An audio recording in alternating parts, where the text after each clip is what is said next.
Good morning, comic book fans. Welcome back to Comics in 5 Minutes. I'm your Velvet Shorty, and today we're going to look at a comic book called Mine is a Long, Lonesome Grave. And that title alone is spectacular, evocative as all hell, and I'm not going to lie, most of the reason I picked this comic book up. I saw it advertised on the back of some other stuff by Own Your Press, who've been putting out some absolute bangers recently. Skin Police and 70 Kids Don't Die being two absolutely standout books from last year. And I thought, yeah, with a title like that and a cover like that, I've got to check it out. It makes me think of dark magics in rural America, somewhere forgotten and lost. And I'm like, yeah, I can't wait to see this one. But then I realised I'm probably the only person in my shops in this store who's probably going to care about it. Turns out not. Somebody else has seen that and added it on as a pull, which is really kind of nice to know. But only frustratingly don't seem to have like a really big impact just yet. I want them to get there earlier. They've been going for years and they put out some fantastic stuff. They put all the Kevin Cliff Curtis comic books and they do the Rick and Morty thing. It's not like they're a small company, but some stuff they've put out hasn't vibed with the people in this shop, and I really hope this is going to change it.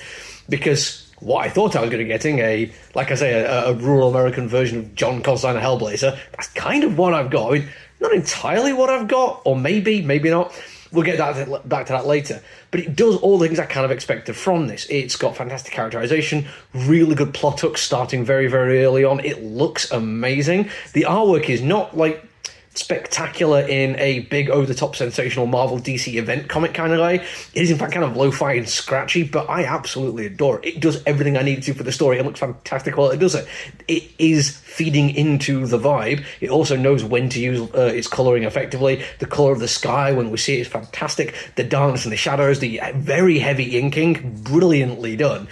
But it is more a story of a character that's grabbed hold of me. We don't really have a we've got a character who I think, could fulfill the role if you're looking specifically for something Hellblazer-esque, but he is his own person, and he is mature with emotional intelligence, and this comes across brilliantly quite early on.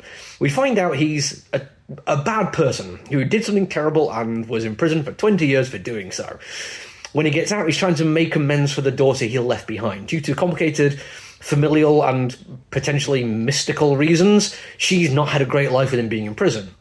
He wants to try and make this better, so he gains access to a stash of cash, puts it in a bag, and gives her an entire bag of money, says, sorry, I hope this helps.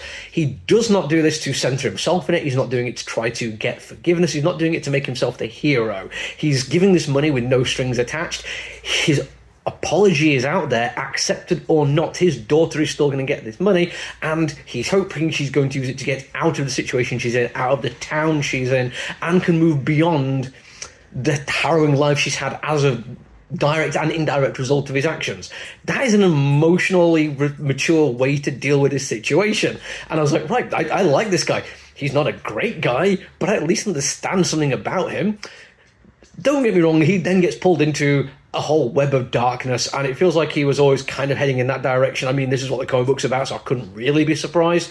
But it also shows, again, this maturity in terms of, he's somebody who lives in shadows, who is absolutely fine doing terrible, dark deeds, but he would not do anything like that with regard to his daughter. He realised the trouble he's already put her in as a result of some of the things he's done, but he also does want to do this, and it doesn't take much motivation for him to get down that path. Now, as I said, whereas maybe Hellblazer, maybe not, I had to kind of go back and read this one about an hour after I first read it, because something was niggling at me. I kind of like urban fantasy, or rural fantasy, I suppose, in this kind of case. I adore this kind of thing. I like the fact this is set in small town America, means I'm going to be getting some kind of mythology and superstition which feeds into the magic that isn't what I'm used to, a la, stuff setting in London and New York and what have you. And I do think I got that. There's some particularly nice moments which I'm almost certainly going to steal for a tabletop RPG at some point in the future, involving railroad spikes. But having gone back and reread the entire thing twice now, I don't think I saw any magic in it. We saw a threat of dark magic being a motivating factor for a story. We saw somebody who absolutely believes that the rituals they are carrying out will have an effect.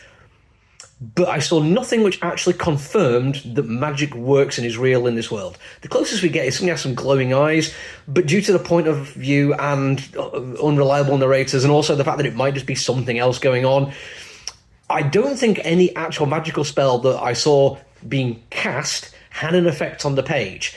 This might be a red herring. It might be this entire thing is just a first issue thing.